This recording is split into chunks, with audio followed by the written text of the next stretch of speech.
Dahil dito ay nagalit na ang 4th Elder kaya tinanong niya ang 1st Elder na kung desidido na ba talaga itong protektahan ang batang ito. Tumugon ang 1st Elder na paano kung desidido nga siya. Tulad ng inaasahan ay tumaas ang boses ng 4th Elder at kanyang sinabi kung gayon desidido rin siyang patayin si Renshing at tinanong ang 1st Elder ano ang magagawa nito tungkol dito.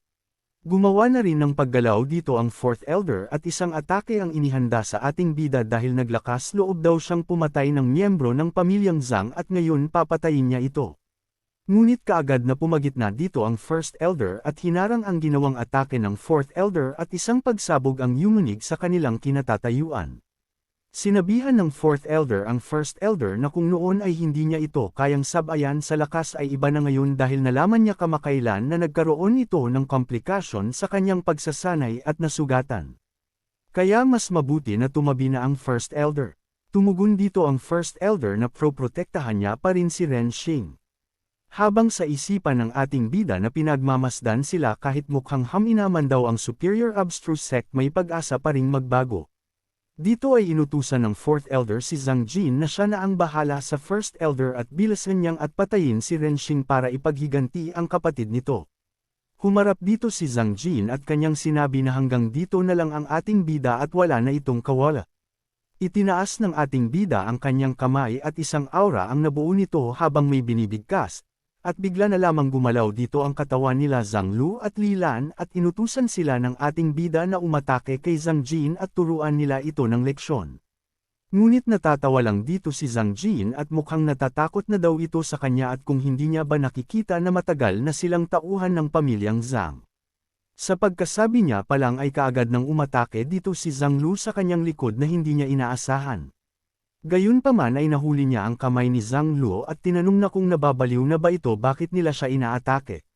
Sumagot dito ang dalawa na hindi nila alam kung bakit ngunit nakokontrol sila ni Renshing. Sa galit dito ni Zhang Jin ay itinapon niya ang dalawa at sinabi niyang umalis ang mga ito sa kanyang harapan.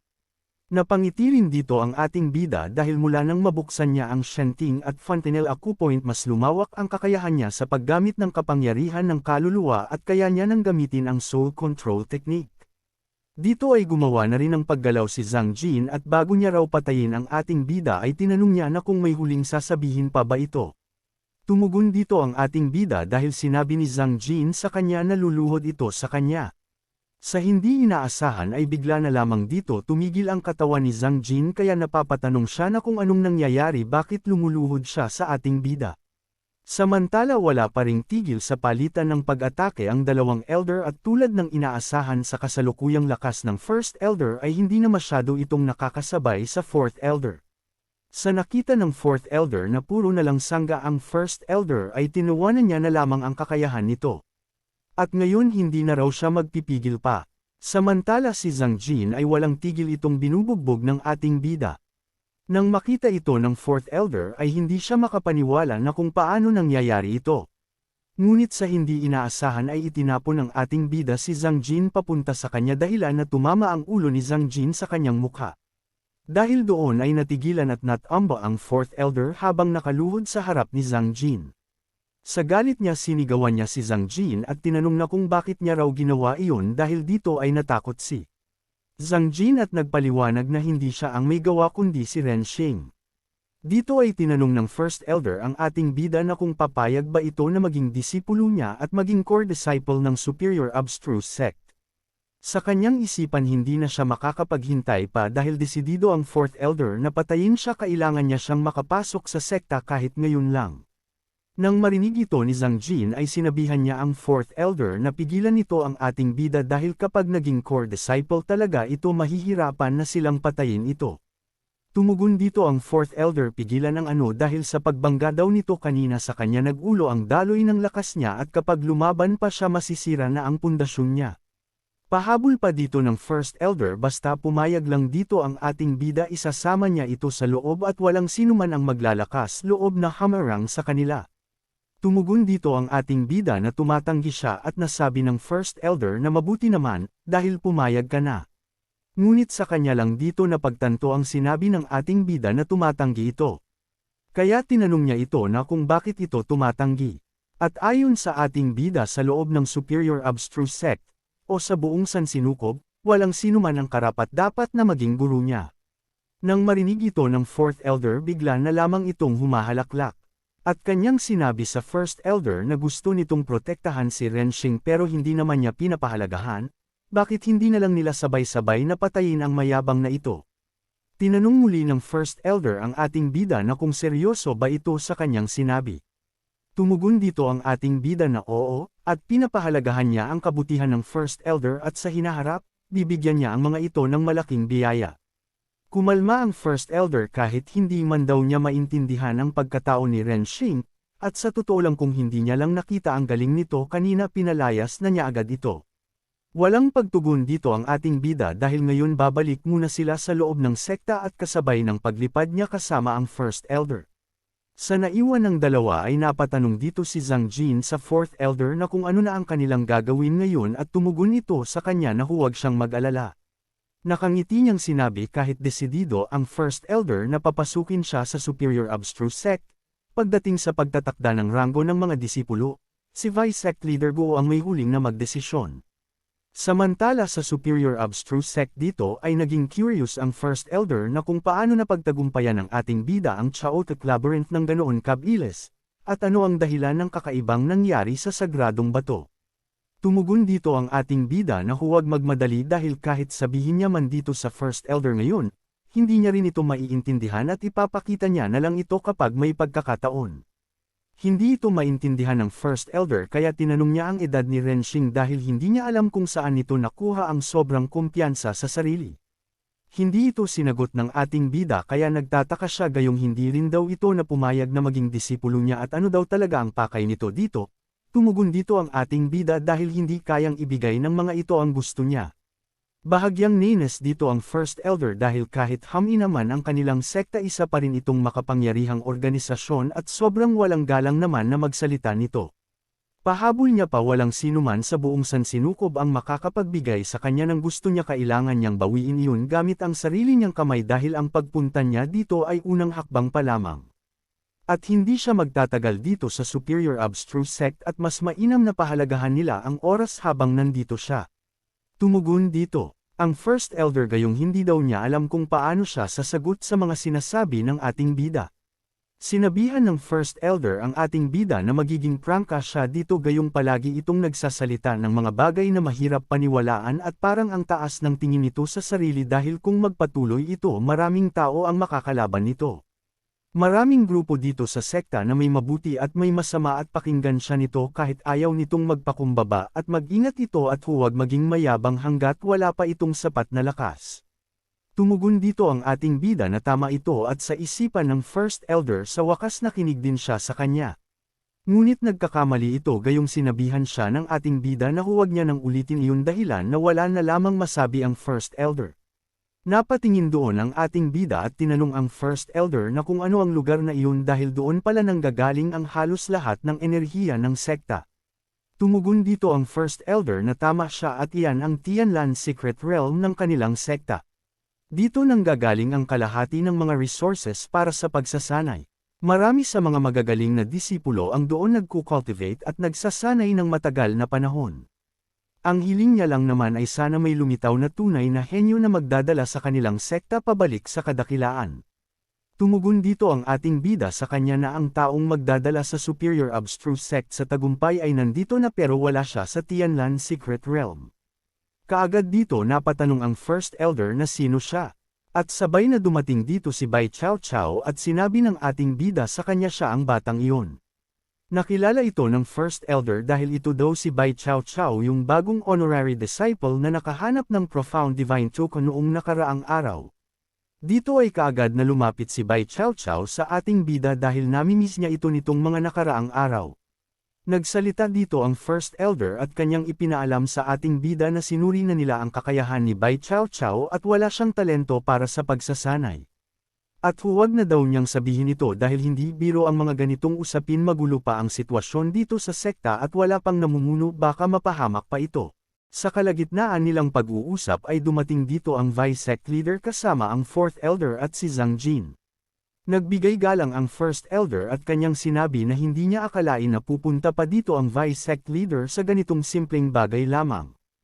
Tumugon dito ang vice sect leader dahil ang pagpili ng mga disipulo ay tungkol sa kinabukasan ng kanilang sekta at paano daw ito nasabi ng first elder na simpleng bagay lang ito. Napatingin rin siya sa ating bida dahil ito pala raw ang tumangging maging core disciple at tumugon dito ang ating bida dahil para sa kanya hindi naman ito karapat-dapat pag-usapan. Sa sagot ng ating bida ay bahagyang naiabangan ang vice sect leader at tinanong siya na huwag ba raw sabihin nito na gusto nitong maging sect leader. Tumugon dito ang ating bida na hindi siya magiging sect leader ng mga ito at sinabi ng vice sect leader mabuti naman at alam daw ng ating bida ang lugar nito. Gayunpaman ay bigla na niya lang itinuro si Bai Chao Chao at kanyang sinabi na siya pinakaangkop na maging sect leader. Hindi ito inaasahan ni Bai Chao Chao at napatanong sa kanyang brother na kung nagbibiro ba ito. Nagsalita dito ang first elder at sinabi niyang tumigil na ang ating bida. Nang marinig ay nagalit ang fourth elder at tinanong ang ating bida na kung alam ba niya ang mga sinasabi nito dahil nagtatakda daw ito ng magiging pinuno ng superior abstruse sect. Sinabi ng vice sect leader na sinasalungat ng ating bida ang pundasyon ng sekta at kahit ipapatay pa niya ito ngayon wala itong karapatang magreklamo. Kaagad na sumingit dito ang first elder at kanyang ipinaalam sa vice sect leader na si Renshing ay disipulong nagustuhan niya at nagbibiro lang ito. Tumalikod ang vice sect leader at kanyang sinabi na mabuti na lang at maganda ang mood niya ngayon at ibinaba niya ang ating bida sa ranggo bilang isang simpleng tagapagsilbi mula ngayon.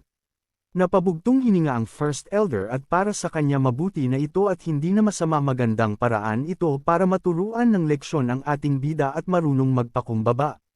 Nang marinig ay natakot si Bai Chao Chao dahil narinig niyang sobrang hirap ng buhay ng mga tagapagsilbi puro gawaing bahay at walang resources para sa pagsasanay. Doon na sila nakakulong habang buhay at wala nang pag-asang umangat pa. Tumugon dito ang ating bida na sa loob ng isang buwan magiging Chief Heavenly Officer siya. Nang marinig iyon ng Vice Sect Leader ay bigla na lang itong netolisod na labis na ikinabahala ng Fourth Elder at tinanong na kung ayos lang ito. Humarap ulit ito sa ating bida at tinanong ang Fourth Elder na ano daw ang gusto niya. Dinuruduro niya rin ang ating bida at kinumpirma na kung mali ba ang narinig niya na gusto nitong maging Chief Heavenly Officer. Ngunit nagbiro pa dito ang ating bida na hindi siya interesado sa ordinaryong Heavenly Officer lamang. Nang marinig ay nabahala na ang First Elder sa kung ano ang mangyayari kaya sinabi niyang tumigil na ito sa kanyang kalokohan at tinanong ang ating bida na kung alam ba nito ang ibig sabihin ng Heavenly Officer. Sinabi ng Vice Sect Leader na ang mga Heavenly Officer sa kanilang sekta ay mga maalamat na nilalang noong buhay pa si Ancestor Bai Shi may 12 silang naitatag at lahat sila ay nasa antas o higit pa sa quasi-human emperor. Ang nangunguna sa kanila ay tinatawag na Chief Heavenly Officer at mula noon wala nang naging Heavenly Officer o sa madaling salita wala nang kwalipikadong na maging Heavenly Officer. Tumugon dito ang ating bida at tinanong ang Vice Sect Leader na kung magiging Heavenly Officer siya malaking karangalan ba iyon para sa Superior Abstruse Sect. Dahil dito ay hindi na alam ang gagawin ng First Elder at sinabi niyang tumigil na raw ang ating bida. Nang marinig ay, nagalit ang Vice Sect Leader at kanyang sinabi na ang posisyon ng Heavenly Officer ay mas mataas pa kaysa sa mga Grand Elders. Kahit ang sect leader ay kailangang gumalang at sumunod sa kanila at tinanong ang ating bida na kung gusto ba nitong umangat at tap-on siya. Tumugon dito ang ating bida na bakit hindi. Sa sagot ng ating bida ay lalong itong ikinagalit ng Vice Sect Leader.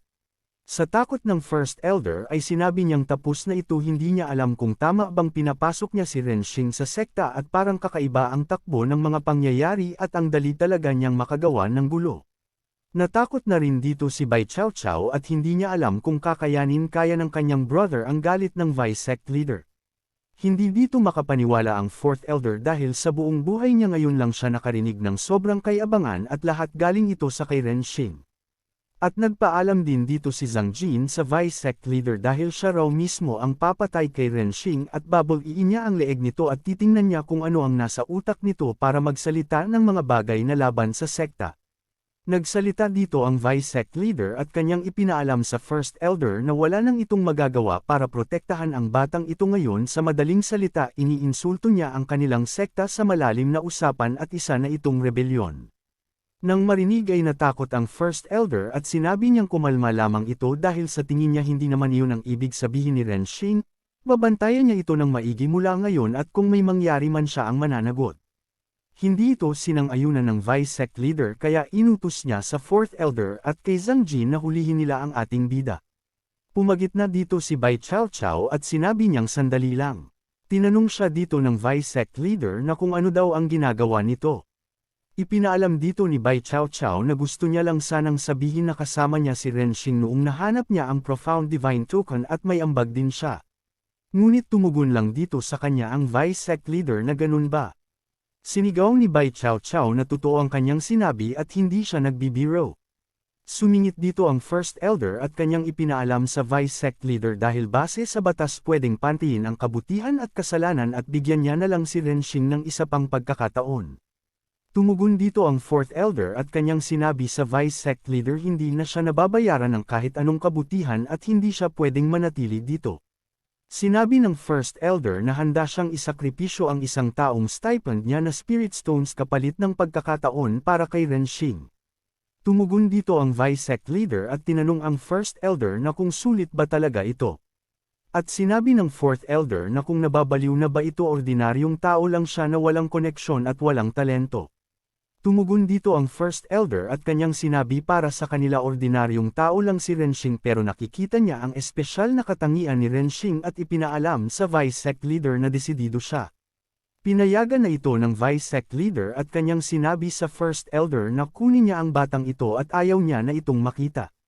Lumapit dito ang 4th Elder at kanyang ipinaalam sa ating bida na ihahatid niya na ito sa tirahan ng mga tagapagsilbi para doon na nito ipagpatuloy ang kanyang pangarap. Sa sandaling ito ay nakarating na sila at isang steward ang sumalubong sa kanila.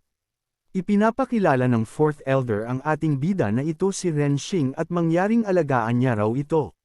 Tumugon nito sa kanya huwag na raw mag-alala ang 4th Elder dahil sisiguraduhin niyang maayos ang lahat para sa kanya. Sa pagkaalis ng 4th Elder ay pumasok pabalik ang steward at tinawag na brat ang ating bida at sinabi niyang Renxing ang pangalan nito tama. Sa pagpasok na kasama ang ating bida sinabi niyang dito naguguguli ng ating bida ang natitira nitong buhay sa tirahan ng mga tagapagsilbi. Sa isipan ng ating bida na ang dati maluwalhating 5-colored Divine Temple, naging tirahan na lang pala ng mga hamak at talagang hindi na katulad ang Superior Abstruse Sect noon at ngayon. Sa kanilang paglalakad ay isang tauhan ng steward ang lumapit sa kanya at ito si Liu at nagtanong na kung ano ang kanyang maitutulong tumugon dito ang steward na may dala siyang bagong pasok dito kaya alagaan daw niya ito ng mabuti. Ipinaalam dito sa kanya ng steward na sobrang mayabang ng batang ito at nagalit sa kanya ang Vice Sect Leader at ang 4th Elder at siya na raw ang bahala sa batang ito.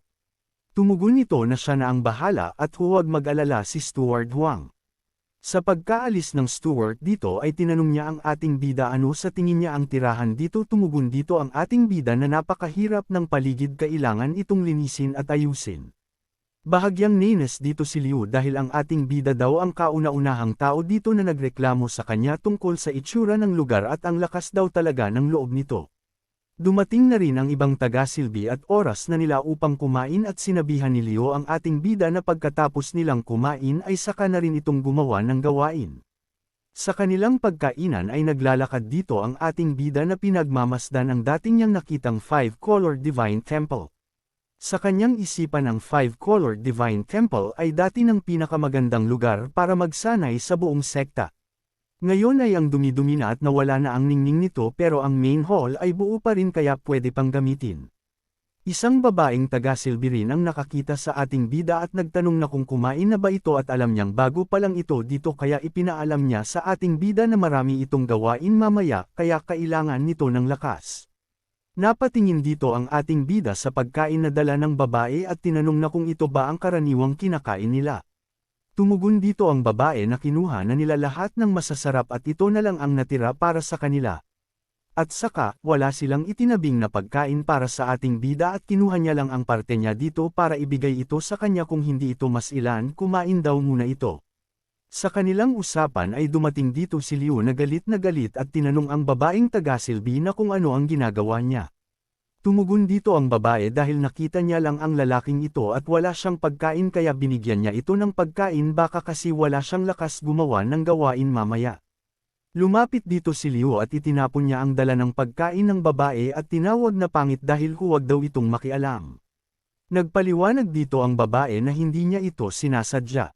Inutusan niya rin ang babae na linisin nito lahat ng kalat sa sahig at pagkatapos ay umalis na ito at magtrabaho. Dito ay inutusan niya ang ating bida na kailangan nitong hugasan ang lahat ng 200 chamber pot na dumating ngayong araw. Tumalikod na si Liu at pahabol niya, papasok lang siya para matulog pagkagising niya. Kung hindi malinis lahat iyon isusubsok niya ang ulo nito, ngunit bago siya umalis ay pinatigil ito ng ating bida. Lumingon dito si Liu at tinanong na kung siya ba ang kinakausap nito. Sinabihan siya ng ating bida na hindi ito pwedeng pumasok dyan at napatanong si Liu na kung bakit hindi pwede. Sinabi ng ating bida dahil ang mga basura na katulad nito ay hindi karapat-dapat tumapak sa Five-Color Divine Temple. Nang marinig ay nagalit dito si Liu dahil talagang tinawag siyang basura lang nito. Tinawag ng ating bida ang babae at inutusan na tumayo at kanyang sinabi na hindi nito kailangan linisin ito. Nagsalita dito si Liu at tinanong ang ating bida na kung sino ba ito para mag-utos, kala daw nito kung sino. Hindi ito pinansin ng ating bida at naglakad lang ito palapit sa babae at sinabihan na tumayo na ito dahil simula ngayon siya na ang namumuno dito.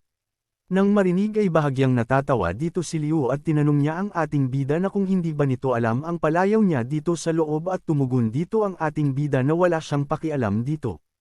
Sa inis ni Liu ay gumawa ito ng paggalaw at umatake sa ating bida dahil ipapaalam niya raw dito na kung sino siya. Nang makita ito ng tauhan ay napangiti ang mga ito dahil sigurado mapapahamak daw ang batang iyon sapagkat ang palayaw ni Liu ay Saber-Youth Tiger ayon pa sa kanila malupit at sakam siya at siguradong mapipulay ang batang ito kung hindi mamamatay. Ngunit ang tinatawag nilang Saber-Youth Tiger ay bigla na lamang tumabingi ang mukha dahil sa isang sampal ng ating bida. Nang makita ay hindi ang mga ito makapaniwala dahilan pa na tumulo ang sipon ng isa. Dito ay ipinaalam sa kanila ng ating bida na mula ngayon siya na ang namumuno dito at tinatanong si Liu na kung may pagtutol ba ito. Hindi kaagad nakasagot dito si Liu kaya sinampal ulit ito ng ating bida at tinanong na kung nag-alinlangan ba ito. Tumilapon ang katawan ni Liu at sumagot siya na wala siyang anumang pagtutol at kanyang sinabi na wala talaga siyang reklamo, sumusuko na siya at simula ngayon ito na ang masusunod dito. Sa kanyang isipan ay nasabi niyang ang lupit daw pala talaga ng ating bida. Pahabol pa dito ng ating bida na mula ngayon sa kanya na ang kwartong ito at nagsalita ang babae na lilinisin niya ito agad para sa ating bida. Nang paalis na sana dito ang ating bida ay bigla niyang naalala ang sinabi ni Liu na ang palayaw nito kaya tinanong niya ito. Tumugon dito si Liu at kanyang sinabi na hindi na dapat pa ito pag-usapan dahil sa harap ng ating bida isa lang siyang asong kalye. Napatingin sa kanya dito ang ating bida sa kanyang sinabi ay hindi na raw ito masama at simula rin ngayon ito ang kanyang itatawag. Kaya napaisip na lamang dito si Liu na kung seryoso ba ito ngunit wala naman siyang magawa.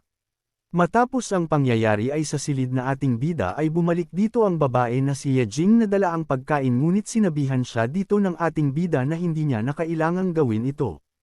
Tumugon dito si Yejing at kanyang sinabi na gusto niyang magsilbi sa ating bida dahil ito ang unang tao na hindi nang iinis sa kanya. Lahat sila dito pinagtatawanan lang siya at ang ating bida lang ang tumuling sa kanya na parang tao at nagpapasalamat siya dito. Nagbigay galang rin siya at kanyang sinabi na payagan siyang sumama at maglingkod sa ating bida. Sinabihan siya ng ating bida na hindi ito pangit. Hindi pa lang dumarating ang pagkakataon nito sa pagdating ng tamang panahon, magiging maganda at kikinang rin ito tulad ng paru-paro. Pinatayo na rin siya dito ng ating bida, samahan daw siya nito sa labas na mamasyal.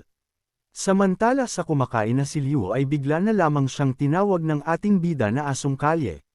Dito ay kaagad nagmadali na pumunta si Liu at tinanong ang kanyang boss na kung ano ang kanyang ipag-uutos. Dito ay inutusan siya ng ating bida na linisin nito ang buong bakuran at gusto niyang walang kahit isang butil ng dumi na kanyang makikita.